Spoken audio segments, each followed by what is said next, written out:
చిన్న వాక్యం చదువుకుందాం. యాకోబు రాసిన పత్రిక 2వ అధ్యాయం మొదటి వచనం నుంచి చదువుకుందాం. నా సహోదరులారా, మహిమా స్వరూపియగు మన ప్రభు అయిన యేసుక్రీస్తును గూర్చిన విశ్వాస విషయంలో మోమాటము గలవారై ఉండకూడదు. ఎలయనగా బంగారు ఉంగరం పెట్టుకొని ప్రశస్త వస్త్రాలు ధరించుకున్న ఒకడు మీ సమాజ మందిరంలోకి వచ్చినప్పుడు మురికి బట్టలు కట్టుకొని దరిద్రుడు లోపలికి వచ్చిన ఎడల మీరు ప్రశస్త వస్త్రాలు ధరించుకొని వానిని చూచి సన్మానించి నీవిక్కడ మంచి స్థలము కూర్చుండుమని చెప్పి ఆ దరిద్రునితో నీవక్కడ నిలువుము, లేక ఇక్కడ నా పాదపీఠమునకు దిగువగా కూర్చుండుమని చెప్పిన ఎడల మీ మనస్సుల్లో భేదములు పెట్టుకొని మీరు దురాలోచనతో విమర్శ చేసిన వారు కదా. చిన్న మాట ప్రార్థన చేసుకున్నాం. ప్రేమ కలిగిన దేవా, ఈ వందనాలు చెల్లిస్తున్నాం ప్రభా. ఈ చదువుకున్న ఈ మాటలు ప్రభా మాకు అందించండి. మూల్యమైన విషయాలు నేర్చుకోవడానికి ఈ ఆత్మ దయచేయండి. కొన్ని విశ్వాసానికి భక్తికి అవసరమైన మాటలు రోజు సంఘానికి యాకోబు ద్వారా మరి కొత్త నిబంధనలోనే ఈ మొదటి పత్రిక ద్వారా మీరు తెలియజేస్తూ వచ్చారు ప్రభా. అదే విషయాలు ఈరోజు మాకు సంఘానికి అవసరమైన మాటలు మీరే అందించి మీ నామానికి మేము తెచ్చుకోమని యేసుక్రీస్తు వారి నామంలోనే ప్రార్థించి వేడుకుంటున్నాము. ఆమేన్. ఈ యాకోబు గారు మరి యేసు చనిపోయి తిరిగి వెళ్ళిపోయిన తర్వాత రాశారు. యాకోబు మరి యేసు యొక్క సహోదరుడు అని కూడా చెప్తారు. ఇది రాసింది శిష్యుడైన యాకోబు కాదు, మరి మరియమ్మకు పుట్టిన సంతానమైన యాకోబు అంటే యేసు సహోదరుడైన యాకోబు ఈ పత్రిక రాశారని చరిత్రకారులు చెప్తారు. అప్పుడున్న సంఘానికి చాలా అవసరమైన విషయాలు యాకోబు గారు టచ్ చేశారు. మిగతా ఎవ్వరు మాక్సిమం ఈ కోణంలో రాయలేదు. ఒకదానికొకటి సంబంధం లేకుండా అనేక విషయాల్ని పత్రికలో మరి రాస్తూ వచ్చారు. ప్రతి ఒక్క విశ్వాసి తెలుసుకొని చెయ్యాల్సిన విషయాలు ఇవి. ప్రతి విశ్వాసంలో ఉండాల్సిన విషయాలు కూడా ఇవి. అందులో మొదటి అధ్యాయంలో కొన్ని విషయాలు చెప్తూ వచ్చాడు. పరీక్షలు ఆనందంగా భావించమంటాడు. పరీక్షల గుండా వెళ్ళేటప్పుడు కావలసిన జ్ఞానాన్ని దేవుణ్ణి అడగమంటాడు. మనము దీన స్థితిలో ఉన్నా, ఉన్నత స్థితిలో ఉన్నా, ధనవంతుడిగా ఉన్నా, దరిద్రుడిగా ఉన్నా, ఆ స్థితిలోనే సంతోషించమంటాడు. శోధనలలో మరి నిలిచి జీవ కిరీటం పొందాలి. శోధనలు దేవుని నుంచి రావు, శోధనలు దురాశలో నుంచే వస్తాయని చెప్తూ వచ్చాడు. దాని విషయంలో ఒక క్లారిటీ ఇచ్చాడు. దేవుని నుంచి, పరలోక సంబంధమైన తండ్రి నుంచి శ్రేష్టమైనవే వస్తాయి, మంచి ఇవులే వస్తాయి తప్ప మరి శోధనలు ఇలాంటి లోక సంబంధమైన పాపాలు రావు. ఆయనలో చలనం కానీ, చంచలత్వం కానీ, గమనముల వల్ల కలిగే ఛాయ కానీ లేదు. ఆయన మనల్ని తన సృష్టిలో ప్రథమ ఫలంగా ఎన్నుకున్నాడు.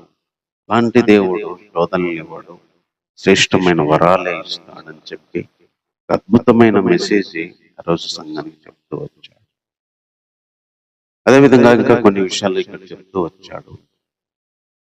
ఈ 2వ అధ్యాయానికి వచ్చేసరికి ఏం చెప్తూ వచ్చాడు అంటే, విశ్వాస విషయములో మొహమాటం ఉండకూడదని చెప్తాడు. చాలా మందికి మొహమాటం ఉంటుంది విశ్వాస విషయంలో.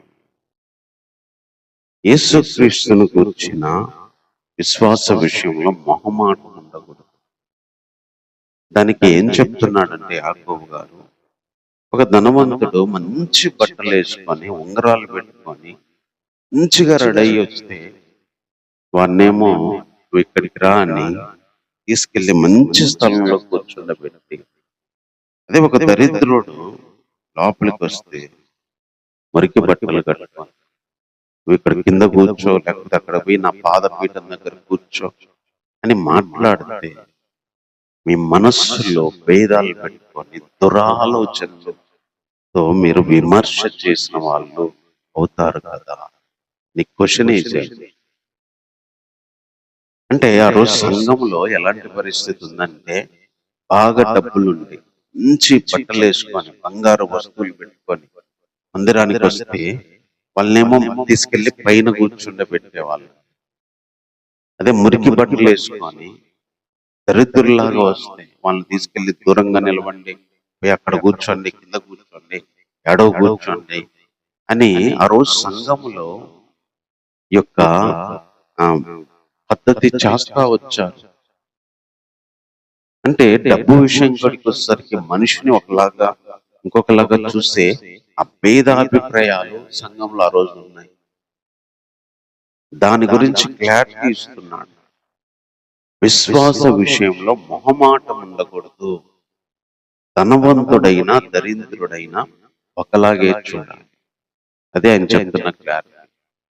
దేవుని గురించిన విశ్వాస విషయంలో మీరు ధనవంతుల్ని మంచి బట్టలు వేసుకొని బంగారు వస్తువులు పెట్టుకొని వచ్చేవాడిని ఒకలాగా చూస్తున్నారు. అదే విధంగా దరిద్రుడు మురికి బట్టలు వేసుకొని కూర్చుంటే వాడిని ఒకలాగా చూస్తున్నారు.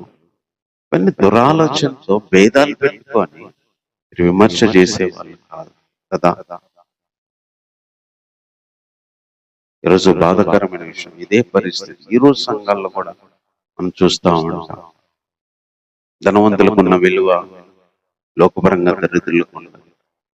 ధనవంతులను చూసినట్లు మిగతా వాళ్ళ సంఘాల్లో చూడరు.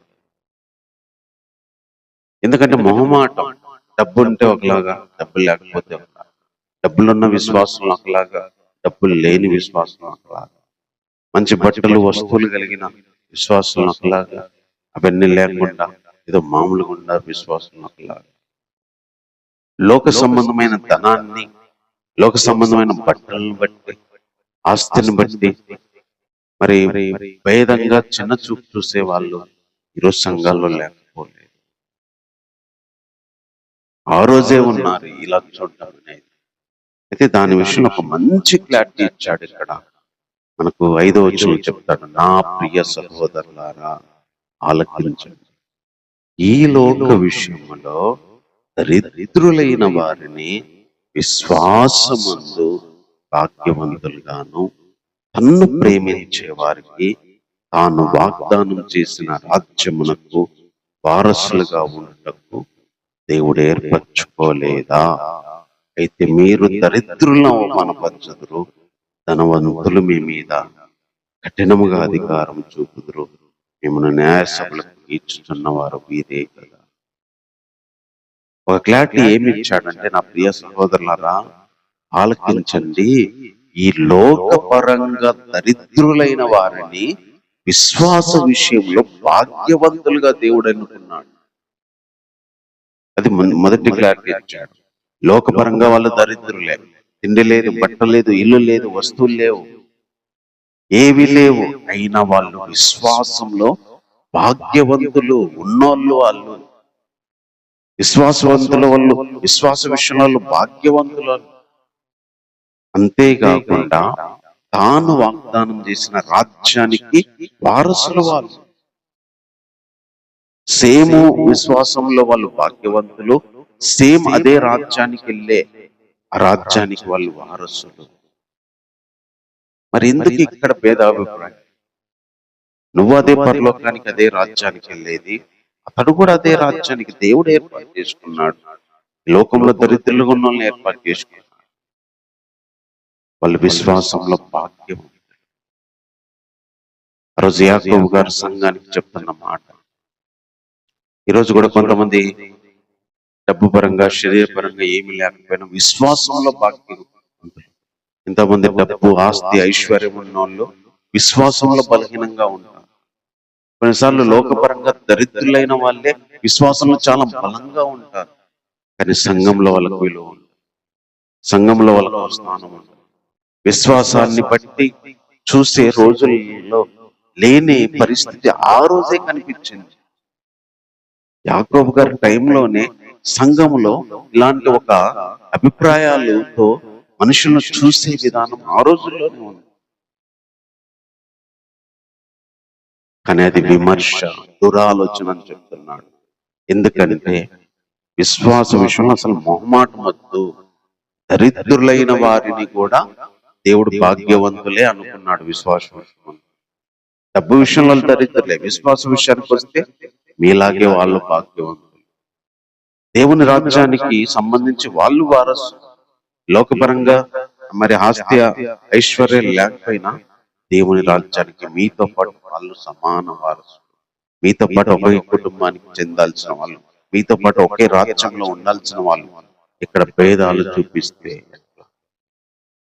ధనవంతుని తీసుకెళ్లి ఒక చోట కూర్చోబెడుతున్నారు, దరిద్రులను అవమానపరుస్తున్నారు. ఈరోజు మన విశ్వాస యాంగిల్ మారాలి.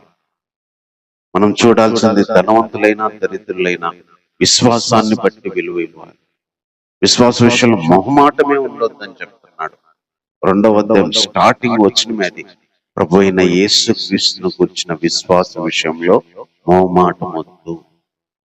ధనవంతులను చూసి మొహమాట పడి, దరిద్రులను చూసి తృణీకరించే ఈ మొహమాటం వద్దు. మనకి అందరినీ సమానంగా చూడాలి. ఈ లోకపరంగా వాళ్ళు దరిద్రులైనా కూడా దేవుడు వాళ్ళని విశ్వాసంలో భాగ్యవంతులుగా ఎంచుకున్నాడు. ఈ లోకపరంగా వాళ్ళు దరిద్రులైనా దేవుని రాజ్యానికి వారసులు వాళ్ళు. ఆ భావన రావాలి సంఘంలో అని రోజు చెప్తూ వచ్చాడు. ఆ భావన కలగాలి సంఘంలో అని చెప్తూ వచ్చారు. ధనవంతులేమో అధికారం చూపిస్తారు, దరిద్రులేమో అవమానపరుస్తారు. అందుకే ఈరోజు సంఘంలో డబ్బులు ఉన్న వాళ్ళు అధికారం చూపిస్తారు, దరిద్రులనే అవమానం. అదే పేదోడిని తీసుకొచ్చి సలహా అడుగుతారా, డబ్బులు ఉన్న వాళ్ళకి విలువ ఇస్తారు. ఈరోజు మనం ఈ తలంపు ఎందుకు దేవుడు మనకి ఇస్తున్నా మనం చూసే యాంగిల్ మారాలి. రెండవది, దేవుడు మనల్ని ఎలా చూస్తున్నాడో, ధనవంతులని దరిద్రులని చూడడు. ఒకవేళ మనం దరిద్రులంగా ఈ లోకంలో ఉన్న విశ్వాస విషయంలో భాగ్యవంతులు. ఒకవేళ దరిద్రులంగా లోకం మనం చూసిన విశ్వాస విషయంలో దేవుని రాజ్యానికి వారసులు. అందుకే పౌలు గారు ఎంత మంచి మాట అంటాడంటే, లోకానికి మేము మురికిగా పెంటగా ఎంచబడుతున్నామంట. అంటే లోకం మమ్మల్ని ఎట్లా చూసేదంటే మురికి పెంటగా చూసేది. ఒక మురికి చూసినట్టు, ఒక పెంటగా చూసినట్టు, అంటే అంత దరిద్రులుగా చూశారు. కానీ దేవుని విషయంలో ఎంతో భాగ్యవంతులు. అందుకే కొన్నిసార్లు మనం మురికిగా పెంటగా లోకానికి అసహ్యంగా మనం కనిపించచ్చు. ఎందుకంటే డబ్బును బట్టి, విశ్వాసం బట్టి, పేరు ప్రఖ్యాతులను బట్టి విలువిచ్చే సమాజాల్లో బ్రతుకుతున్నాం. జాబును బట్టి, హోదాను బట్టి, అధికారాన్ని బట్టి, లేకపోతే స్టేటస్ ను బట్టి, సంఘ హోదాను బట్టి, సంఘాల జనాలను బట్టి, మందిర నిర్మాణాలను బట్టి విలువిచ్చే రోజుల్లో బ్రతుకుతున్నాం. విశ్వాసాన్ని బట్టి వాల్యూ ఇచ్చే రోజుల్లో లేవు. ఆత్మీయతను బట్టి విలువిచ్చే రోజుల్లో లేవు. పరిశుద్ధాత్మ శక్తిని బట్టి వ్యక్తిని గౌరవించే రోజుల్లో ఈ రోజేంది ఆ రోజే లేదు. బాధకరమైన ఈ రోజు కూడా లాంటి పరిస్థితి కనిపిస్తా ఉంది. ఆత్మీయతను బట్టి విలువిచ్చే రోజులు, విశ్వాసాన్ని బట్టి విలువిచ్చే రోజులు, అందరినీ సమానంగా చూసే విలువిచ్చే రోజుల్లో లేవు. కొంతమంది ఆత్మీయత లేకపోయినా ధనవంతులే అధికారం చేస్తారు, ఆత్మీయత లేకపోయినా ఉన్నోళ్ళే వేతనాలు చేస్తారు. ఈరోజు విశ్వాస విషయంలో మొహమాటమే వద్దని చెప్తున్నాడు. దేవునికి మొహమాటం ఉండదు, దేవునికి పక్షపాతం ఉండదు. అందుకే ఎంతో మంది మొదటోళ్ళు గడపటోళ్ళు అవుతారు, గడపటోళ్ళు మొదటోళ్ళు అవుతారు అన్నారు. ఫస్ట్ వాళ్ళు లాస్ట్కి వెళ్ళిపోతారు, లాస్ట్ వాళ్ళు ఫస్ట్ వస్తా అన్నారు చెప్పారు. యేసు దీని గురించి చెప్తూ వచ్చాడు. ఆ సందర్భం అనేక మంది దేవుని రాజ్యంలో వచ్చి కూర్చుంటారు. ఫస్ట్ నుంచి మేము దేవుణ్ణి విన్నాం, బోధించాం, ఆయన చుట్టూ తిరిగామంటే మీరు పోయి ఎక్కడో ఉంటారని చెప్తున్నారు. సకల ప్రవక్తలు వచ్చి దేవుని రాజ్యంలో ఉంటారు. భూమి మీద ఎంతో మంది వచ్చి దేవుని రాజ్యంలో ఉంటారు. ఆ రోజు మొదటోళ్ళు కడపటోళ్ళు, కడపటోళ్ళు మొదటోళ్ళు అవుతారు. అంటే దేవుడు దృష్టిలో ఆయన చూసే విధానం వేరు. ఇక్కడ మనము ఫస్ట్ ఉన్న లాస్ట్కి వెళ్ళిపోవచ్చు, నరకం పోరు కానీ లాస్ట్కి వెళ్ళిపోవచ్చు. ఇక్కడ లాస్ట్ అనుకున్న వాళ్ళు ఫస్ట్ లో కూర్చోవచ్చు. ఇక్కడ మనం ఏ స్టేటస్ బట్టి మనిషిని గౌరవిస్తున్నామో దేవుడు అలా మొహమాటానికి గౌరవించడు, మొహమాటంగా చూడడు. లోకంలో ఉన్న స్థితిని బట్టి ఒక వ్యక్తిని వాల్యూలో ఎంచుకోడు. ఎందుకంటే దరిద్రులైన వారిని కూడా విశ్వాసంలో భాగ్యవంతులుగా ఎంచుకున్నాడు, దరిద్రులైన వారిని కూడా తన రాజ్యవాసులుగా చేసుకున్నాడు. అందుకనే యాకోబు గారు ఎంత క్లారిటీగా ఒక పేరాగ్రాఫ్ మొత్తము దీని గురించి రాస్తూ వచ్చాడు. మనం అన్ని ఆజ్ఞలు కనుక్కొని ఒక ఆజ్ఞ తప్పిపోయినట్టే కదా అని ఈ సందర్భంలోనే చెప్తున్నాడు. మనం అన్ని నెరవేర్చి పొరుగు వారిని ప్రేమించలేకపోతే, ఇద్దరిని సమానంగా చూడకపోతే, అన్ని ఆజ్ఞలు పోయి ఒక ఆజ్ఞ చేయకపోయినా తప్పే కదా. వ్యభిచారం చేయలేదు కానీ దొంగతనం చేస్తే ఏదైతే తప్పే కదా అని చెప్తూ స్వతంత్రం ఇచ్చే నియమానికి చొప్పున నడిచిపోయే వారికి, తీర్పు పొందే వారికి తగినట్టుగా మాట్లాడమంటున్నాడు, అలాగే ప్రవర్తించమంటున్నాడు. కనికరము చూపని వాడు కనికరము లేని తీర్పు పొందుతాడు, అదే కనికరము తీర్పు మించి అతిశయపడుతుంది అని చెప్తున్నాడు. అంటే దరిద్రుల విషయంలో కనికరం చూపించకపోతే కనికరం లేని తీర్పే వచ్చింది. స్వతంత్రం ఇచ్చే నియమానికి మనం తగినట్టుగా ప్రవర్తించాలి, తగినట్టుగా నడవాలి. అన్ని ఆజ్ఞలు గైకొని ఒక ఆజ్ఞ గైకపోయి తప్పినట్టే కదా. మరి ఈ భేదాభిప్రాయాలతో విమర్శ చేస్తే పొరుగువాని మనలాగా ప్రేమించనట్టే కదా అని చెప్పి ఒక మంచి క్లారిటీ ఇస్తున్నాడు. అందుకనే మనం గుర్తుపెట్టుకోవాల్సిన విశ్వాస విషయంలో మొహమాటం ఉండకూడదు. ఒకవేళ విశ్వాస విషయంలో మనం దరిద్రులమైన, విశ్వాస విషయంలో భాగ్యవంతులు, లోక విషయంలో దరిద్రులముగా ఉండొచ్చు. దేవుని రాజ్య వారసులు మనం ఆ సంతృప్తితో బతకాలి. లోక విషయంలో మురికిగా గంటగా ఏమి లేకపోయినా విశ్వాస విషయంలో రాజులం, భాగ్యవంతులం, ఉన్నోళ్ళమ్మ. ఆ భావంతో మనం ముందుకు సాగాలని చెప్తున్నాడు. అంతేకాకుండా ఇంకా 14 వచ్చిన ఏం చెప్తున్నాడు అంటే, నా సహోదరులారా, క్రియలు లేనప్పుడు ఎవడైనను తనకు విశ్వాసము కలదని చెప్పిన ఎడల ఏం ప్రయోజనము? అట్టి విశ్వాసం అతన్ని రక్షింపగలదా? సహోదరుడైనను సహోదరి అయినను దిగంబరులై ఆనాటికి భోజనము లేక ఉన్నప్పుడు మీలో ఎవడైనను శరీరానికి కావలసిన వాటిని ఇవ్వక సమాధానంగా వెళ్ళండి, చలి కాచుకోండి, తృప్తి పొందండి అని చెప్పిన ఎడల ఏమి ప్రయోజనము? అలాగే విశ్వాసము క్రియలు లేనిదైతే అది ఒంటిగా ఉండే మృతమైనది. అయితే ఒకడు నీకు విశ్వాసం ఉన్నది, నాకు క్రియలు ఉన్నవి, క్రియలు లేకుండా నీ విశ్వాసం నాకు కనపరచు, నేను నా క్రియల చేత నా విశ్వాసాన్ని నీకు కనపరుతును అని చెప్తుంది. దేవుడు ఒకడే అని నీవు నమ్ముచున్నావు, అలాగ నమ్మటం మంచిది. దయ్యాలు కూడా నమ్మి వణుకుతున్నవి. వ్యర్థుడ, క్రియలు లేని విశ్వాసము నిష్ఫలమైనదని తెలుసుకొనుకోతున్నావా? మన పితరుడైన అబ్రహాం తన కుమారుడైన ఇస్సాకును బలిపీఠంగా అర్పించినప్పుడు అతడు క్రియల వలన నీతిమంతుడని తీర్పు పొందలేదా? విశ్వాసం అతని క్రియలతో కూడి కార్యసిద్ధి కలగజేసినని, క్రియల మూలంగా అతడు విశ్వాసము పరిపూర్ణమైనదై అని గ్రహించుచున్నాము కదా. కాబట్టి అబ్రహాము దేవుని నమ్మెను, అది అతనికి నీతిగా ఎంచబడనని లేఖనము నెరవేర్చబడను, మరియు దేవుని స్నేహితుడని అతనికి పేరు కలిగాను. మనుష్యుడు విశ్వాస మూలం మాత్రమే కాక క్రియల మూలమున కూడా నీతిమంతుడని ఎంచబడునని మీరు దీని వలన గ్రహించితిరి. అటువలే రాహాబను వేశ్య కూడా దూతలను చేర్చుకొని వేరొక మార్గంన వారిని వెలుపలికి పంపివేసినప్పుడు క్రియల మూలమున నీతిమంతురాలని ఎంచబడెను కదా. ప్రాణము లేని శరీరము ఎలాగో మృతము, అలాగే క్రియలు లేని విశ్వాసము మృతము. ఈ రెండో పారాగ్రాఫ్ మొత్తం కూడా ఒక వ్యక్తికి విశ్వాసం ఉంటే సరిపోదు, క్రియలు ఉండాలి అని చెప్తాను.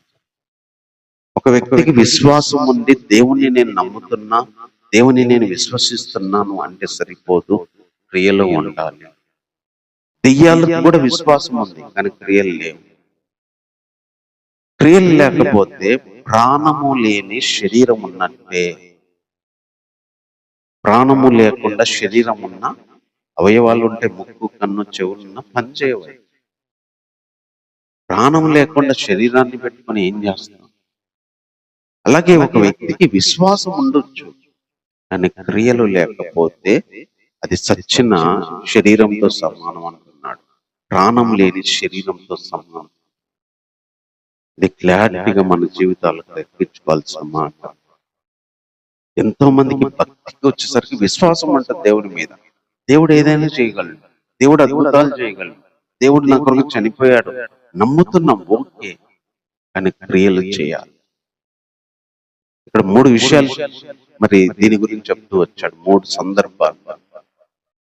అందులో మొదటి సందర్భం ఏం చెప్తున్నాడంటే, ఒక సహోదరుడు దిగంబరయ్యి ఆ రోజుకి అన్నం లేకుండా ఉంటే, భోజనం లేకుండా ఉంటే, నువ్వు కావాల్సినవి ఇవ్వకుండా సమాధానంగా వెళ్ళు, తృప్తి పొందు అని చెప్పి అతన్ని పంపిస్తే చలి కాసుకో అంటే, అలాంటి విశ్వాసం అతన్ని రక్షింపగలదా అంటున్నాడు. ఏం ప్రయోజనం? అలాగే క్రియలు లేకుండా విశ్వాసం ఉంటే అది మృతమైంది అని చెప్తున్నాడు. అంటే సహోదరుల విషయంలో చేయాల్సిన క్రియల గురించి మాట్లాడుతున్నాడు. విశ్వాసం ఉంది, అట్ ద సేమ్ టైం క్రియలు ఉండాలి. అందులో మొదటి సందర్భం ఏం గుర్తు చేశాడంటే, విశ్వాసము ప్లస్ క్రియలు ఎట్లా వర్క్ అవుతాయి అంటే, విశ్వాసం ఉంది, దేవుని పని నమ్ముతున్నాం, దేవుని కొరకు జీవిస్తున్నాం, దేవుడు వస్తాడని ఎదురు చూస్తున్నాం, కానీ క్రియలే. సహోదరుడు బట్టలు లేవు, సహోదరునికి భోజనం లేదు. మాటలు చెప్తే ఏం లాభము? ఈ మాటలు నేను రక్షిస్తాయా? వెళ్ళు, తిను, తృప్తి పొందు, చల్లి కాసుకో అని మాటలు చెప్తే ఏం ప్రయోజనము? కావాల్సినవి ఇవ్వకుండా అని చెప్తున్నాడు. ఇంకొక సందర్భం ఏం చెప్తున్నాడు అంటే, అబ్రహాము దేవుడు కోరుకున్నది తెచ్చి అర్పించాడు. ఈ కుమారుని తెచ్చి ఏమంటే తీసుకెళ్లి అర్పించాడు. నమ్మలేదు. నమ్మడం ఒక్కటే కాదు, నేను ఆశీర్వదిస్తానంటే నమ్మి కూర్చోలేదు. నమ్మిన వాడు ఏదైతే చెప్పాడో ఒక్క మాట కూడా మాట్లాడకుండా, భార్య కూడా చెప్పకుండా, తీసుకెళ్లి తన కొడుకు అడిగినా చెప్పకుండా దేవుడు అడిగింది ఇవ్వడానికి ఇష్టపడ్డాడు. అది క్రియ. విశ్వాసము క్రియల్లో మొదటిది సహోదరులకు కావాల్సినవి ఇవ్వడం అయితే, రెండవది దేవుడు ఏదైతే అది చేయడం, దేవుడు అడిగినది ప్రతిదీ చేయడం. వెళ్ళమంటే వెళ్ళడం, చేయమంటే చేయడం, ఆగమంటే ఆగడం. దేవుడు ఏదైతే చెప్తే చేయడం.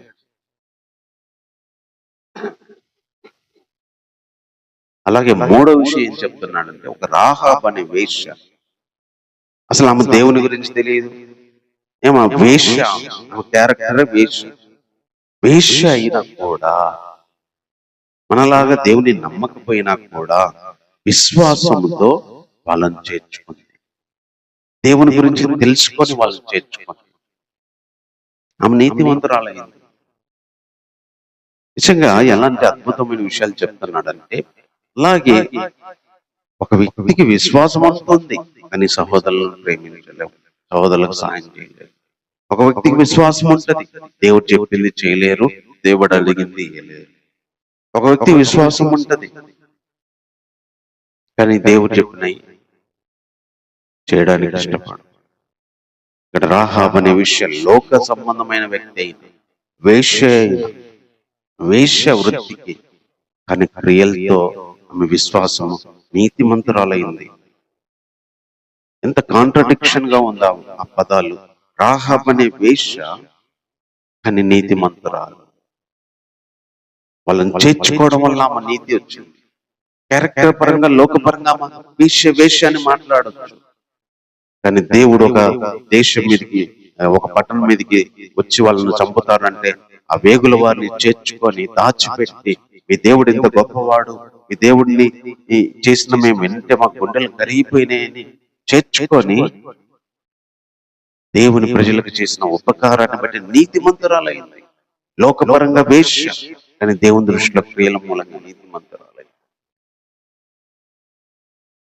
ఎంతో మంది దేవునిలో ఉంటారు, క్రియల పరంగా ఏమో వేశ్యల్లాగా ఉంటారు. విశ్వాస విషయంలో నీతిమంతుల్లాగా ఉంటారు, క్రియల పరంగా ఏమో వేశ్యల్లాగా ఉంటారు. ఇక రాహాబు క్రియల పరంగా ఆమె వృత్తిపరంగా వేశ్య, కానీ దేవుని కోసం చేసిన క్రియల పరంగా నీతిమంతురాలు. అందుకే ఒక విశ్వాసికి క్రియలు కావాలి. నమ్ముతనం మంచిది. దెయ్యాలు నమ్మి వణుకుతున్నాయి. దేవుడు ఆయనే దేవుడు, సర్వశక్తుడు. దెయ్యాలు నమ్మి వణుకుతున్నాయి. నువ్వేంది నమ్మడం అని చెప్తున్నాడు. క్రియలు ఉండాలి. సహోదరుకు కావాల్సిన వాటిని చేయడంలో క్రియలు ఉండాలి. దేవుడు అడిగింది తూచా తప్పకుండా అబ్రహాము లాగా వెళ్ళి అర్పించగలిగే క్రియలు ఉండాలి. రాహాబు అనే వేశ్యలాగా చేర్చుకోగలిగిన క్రియలు. ఇలా నీతిమంతులు అవుతారు. ఒక వ్యక్తి విశ్వాసం లేకుండా క్రియల వల్ల నీతిమంతులు అవుతారు. దానికి రాహాబు అనే వేశ్య అని చెప్తున్నాడు. కొంతమంది విశ్వాసం ఉంటది కానీ క్రియలు లేకుండా మృతుల్లాగా, చచ్చిన వాళ్ళలాగా, ప్రాణము లేని శరీరం ఎలాగో మృతమో అలాగే క్రియలు లేని మరి జీవితం, విశ్వాసం కూడా మృతమే అని చెప్తున్నాడు. ఈరోజు మనం చేయాల్సిన విశ్వాసానికి తగిన క్రియలు, సోదరులు కావాల్సిన వాటిని చేయడంలో, దేవుడు చెప్పింది చేయడంలో, రాహాబు అనే వేశ్యలాగా దేవుని కొరకు చేర్చుకొని చేయడంలో విశ్వాస సంబంధమైన క్రియలు. ఏదైతే నమ్ముతున్నామో దానికి సంబంధించిన క్రియలు. క్రియలు అంటే మళ్ళీ ధర్మశాస్త్ర క్రియల గురించి మాట్లాడట్లేదు. విశ్వాసానికి సంబంధించిన క్రియలు. నమ్మిన దానికి క్రియ ఏది? ఒకటి నమ్ముతుంటే అది చెయ్యాలి, ఒక నమ్ముతుంటే దాని కొరకు తెగించాలి, ఒక నమ్ముతుంటే దాని కొరకు జీవించాలి. ఆ రోజు విశ్వాసంతో ఎంతో మంది చనిపోయారు, జైళ్ళకి వెళ్ళారు, రంపాలతో పోయబడ్డారు, సిలువ వేయబడ్డారు, చంపబడ్డారు.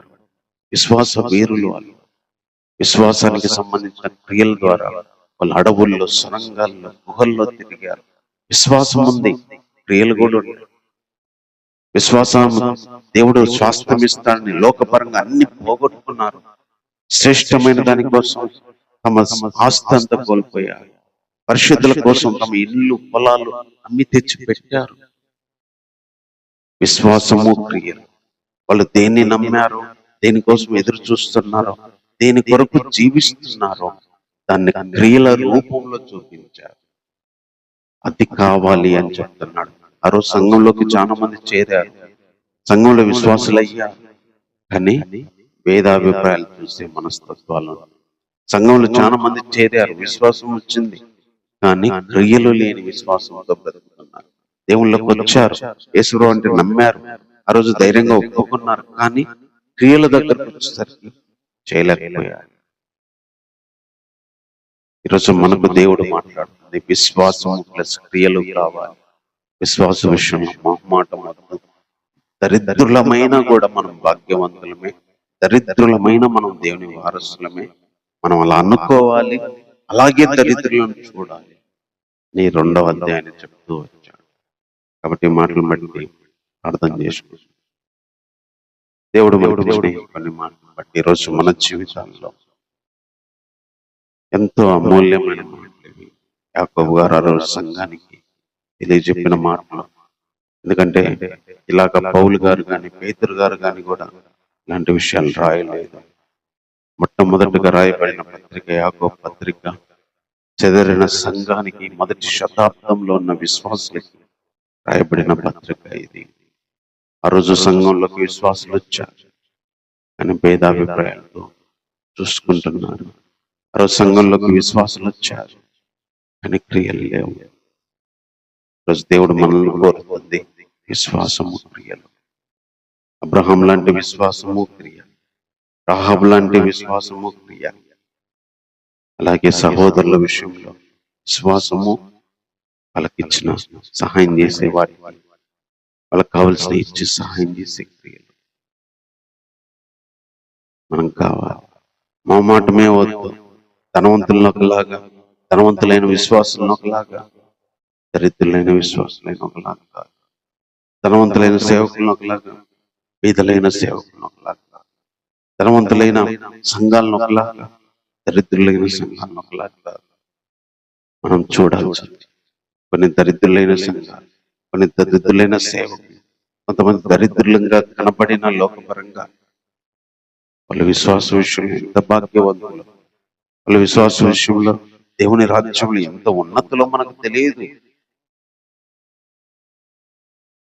ఈ లోకపరంగా మనం చూసే విధానం మారాలి, సంఘాల్లో చూసే విధానం మారాలి, మనం చూసే విధానం మారాలి.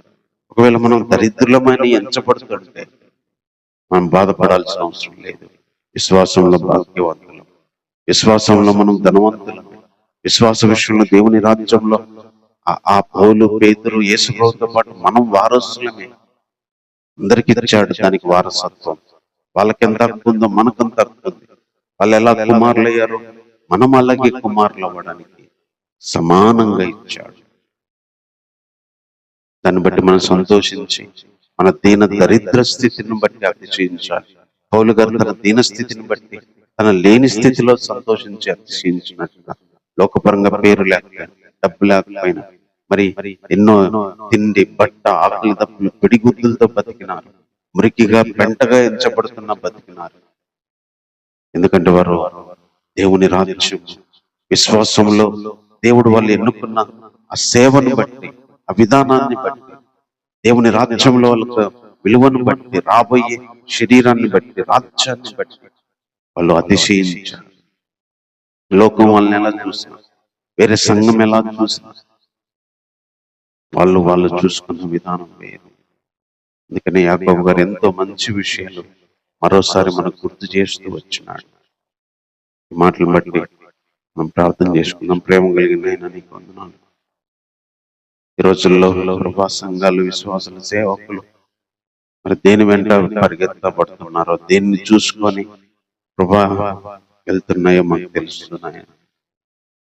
కానీ నా దేవ, విశ్వాస విషయంలో మొహమాటమే ఉండకూడదని, ధనవంతులైనా దరిద్రులైనా విశ్వాసాన్ని బట్టి వాళ్ళిద్దరూ నీలో ఎన్నుకున్నబడ్డారు, నీ రాజ్యానికి వారసు. అందుకే మేము అది చూసే విధానం మారాలి ప్రభు, మేము గౌరవించే విధానం మారాలి. ఈరోజు ప్రభు ఎంతో మంది ఎలా జీవిస్తున్నారో నీకు తెలుసు. ఆయన కనికరించండి, చూపించండి. ఒకవేళ మేము దరిద్ర స్థితిలో ఉంటే మరి ఎలాగా మేము ఎన్నుకోబడాలో, ఎలాగా మేము చూడాలి, ఆ రీతిగా మేము చూడుకోవడానికి సహాయం చేయదేవు. అంతేకాకుండా ప్రభా విశ్వాసము ప్లస్ క్రియలు ప్రభా సహోదరుల విషయంలో చేయాల్సినవి మీరు అడిగినప్పుడు నమ్మి మేము నమ్మకతో చేయాల్సినవి, అబ్రహాం లాగా, రాహాబు లాగా ప్రభా మీకు దూరంగా ఉన్న మేము చేయాల్సినవి ప్రభా విశ్వాసంతో కూడిన క్రియలతో చేయడానికి సహాయం చేయండి. విశ్వాసం లేని క్రియలు ప్రభా ప్రాణం లేకుండా ఉన్న శరీరంతో సమానమన్నారు ప్రభా. ఈరోజు మాకు అవి కావాలి దేవా, ఆ క్రియలు మేము చెయ్యాలి దేవా, ఆ రీతిగా మేము ముందుకు వెళ్ళాలి ప్రభా. మీరు మాకు సహాయం చేయండి. మాటలు మాలో ఫలింపచేయండి. ఎన్నో అమూల్యమైన విషయాలు దేవా, ఎన్నో శ్రేష్టమైన విషయాలు దేవా. ఆ రోజు యాకోబు గారు సంఘానికి అందించిన విషయాలు రోజు మాకు కూడా ఉండునట్లుగా ఈ గ్రంథంలో రాయించినందుకే వందనాలు. ఈ వాక్య గ్రంథంలో వాటిని ముద్రించి నేటి వరకు కూడా అవి ఉంచినందుకే వందనాలు ప్రభా. రీతిగా మేము జీవించడానికి, మా విశ్వాస జీవితాన్ని సరి చేసుకోవడానికి, మీ విశ్వాస విషయంలో ఎలాగా మొహమాటం లేకుండా బ్రతకాలో మాకు సహాయం చేయదే. క్రియలతో కూడిన విశ్వాసాన్ని కనపరచడానికి మాకు సహాయం చేయ ప్రభా. ఇంతవరకు మాతో ఉన్నందుకే వందనాలు ప్రభా. నాలో మాలో ఈ వాక్యాలు రీతిగా నైనా ఫలభరితంగా చేయండి దేవా. పచ్చగా ఉన్నటువంటి వాక్యాల ద్వారా మా జీవితాలను మార్చుతండి. సర్వత్రిక సంఘానికి అవసరమైన మాటలు అందించండి. ఈ ఈ మాటలు ఇంకెంతమందికి అవసరం వారి దగ్గరికి మీరే తీసుకెళ్ళండి నా తండ్రి. చూపించండి దేవా. ఇంతవరకు మాతో ఉండి నడిపించినందుకు ఈ వందనాలు ప్రభా. సాత్విక సంఘాలను, విశ్వాసాన్ని, సర్వలోక ప్రపంచంలో ఉన్న ప్రతి ఒక్క దేశాన్ని, దేశంలో ఉన్న ప్రజల్ని, అధికారాల్ని, ప్రభుత్వాల్ని, మనుషులను జ్ఞాపకం చేసుకో దేవా. నేను గురించి వెరగని వినని వారికి, ఈ స్వార్థ అందని వారికి అందడానికి, అందిన వారికి ప్రభా రక్షణ, మారు మనసుకు వచ్చిన పాప క్షమాపణకు వచ్చిన మనోనేత్రాలు వెలిగించండి. కోసం మా చుట్టూ మా బంధువులు, స్నేహితులు, రక్త సంబంధాలు, నేను మా గ్రామస్తులు, మా పట్టణస్తులు ఎంతో మంది ప్రభా దూరంగా ఉన్నారు ప్రభా. వాక్య సత్యాలు తెలియని స్థితిలో ఉన్నారు. సంఘాల్లో ప్రభా రక్షణ గురించిన అవగాహన లేని స్థితిలో ఉన్నారు ప్రభా. సంఘానికి వస్తూ కూడా ఎంతో మంది నేను గురించి తెలుసుకోలేని స్థితిలో ఉన్నారు ప్రభా. దయచేసి వారిని జ్ఞాపకం చేసుకోండి ప్రభా. ఈ వారం అంతా సహాయం చేదేవా. ఈ వారం దాటి మరో వారంలోకి, మరో 9 సంవత్సరంలోకి వెళ్తుండగా సహాయం చేయండి దేవా. మీరు చేసిన ప్రతి మేళ్ళకి వందనాలు ప్రభా. నేను రాబోయే దినాలని, సంవత్సరాలను మాకు ఆశీర్వాదకరంగా మార్చండి. నేను సంతోషకరంగా మార్చండి. నీ గొప్ప మేలు కనికరాలతో తృప్తిపరచండి ప్రభా. ఎంతో మందికి సమాధానం లేదు, సంతోషం లేదు ప్రభా. దయచేయండి. ఎంతో మంది మనసు కలతలతో నిండి ఉంది, సహాయం చేయండి. అనారోగ్యాలతో నిండి ఉంది ప్రభా, సహాయం చేయండి. ఎన్నో కుటుంబాల్లో ఆవేదన నిండి ఉంది ప్రభా. ఆర్థిక సంబంధమైన ఇబ్బందులతో నిండి ఉన్నారు, అనారోగ్యపరమైన ఇబ్బందులతో నిండి ఉన్నారు. మా ప్రియులు ఉన్నారు ప్రభా, అందులో సహాయం చేయండి. మా సహోదరులు ఉన్నారు, మా తెలిసిన బంధువులు, రక్త సంబంధాలు ఉన్నారు ప్రభా, సహాయం చేయండి. అప్పులతో, ఇల్లు లేక, తిండి లేక, బట్టలు లేక ఎంతో మంది ప్రభా మరి ఉన్నారు, సహాయం చేయండి ప్రభా. పనులు లేని వారికి పనులు దయచేయండి. కావలసిన ప్రతి అవసరాన్ని నీ మహిమలో తీర్చండి ప్రభా. అనేక శోధనలో పడి, దురాశల్లో పడి, అనేక వల్లో చిక్కుకొని బయటికి రాలేని స్థితిలో ఎంతో మంది ఆర్థికపరమైన వాళ్ళు, అప్పుల వాళ్ళు, మరి మానసికమైన వాళ్ళలో, శరీరపరమైన అలవాట్లనే వాళ్ళల్లో చిక్కుకున్నారు ప్రభా. దయచేసి బయటికి తీసుకురండి ప్రభా. ఈ శక్తి, పరిశుద్ధత శక్తితో వాళ్ళని విడిపించమని కోరుకున్నాం. ఇంతవరకు మాతో ఉండి నడిపించినందుకు ఈ వందనాలు. ఈ వారం అంతా కూడా మాకు దీవెనకరంగా చేయమని, ఈ పరిశుద్ధాత్మ సహాయాన్ని, యేసుక్రీస్తు యొక్క రక్త ప్రోక్షణని, తండ్రి మీ ప్రేమ కనికరాలని నా మీద, వచ్చిన వారి మీద, సార్వత్రిక సంఘ విశ్వాసుల మీద, ఆయా దేశాల మీద, ప్రెసిడెంట్ల మీద, నాయకుల మీద, జనాల మీద ఉంచి మీ నామానికి మేము తెచ్చుకోమని ఈ ప్రార్థన మా రక్షకుడైన యేసుక్రీస్తు వారి విషయం, యేసుక్రీస్తు వారి నామంలో ప్రార్థించి అడిగి వేడుకుంటున్నాము తండ్రి. ఆమేన్. మన తండ్రి అయిన దేవుని ప్రేమ, కుమారుడు మన రక్షకుడైన యేసుక్రీస్తు వారి కృప, పరిశుద్ధాత్మ సహవాసము, సన్నిధి విన్న వాక్య ప్రకారం మనకే కాదు, ఈ భూమి మీద ఉన్న ప్రతి ఒక్కరికి, ముఖ్యంగా విశ్వాసులైన ప్రతి ఒక్కరికి చేయడానికి ప్రభువే సహాయం చేసి నడిపించడం. ఆమేన్.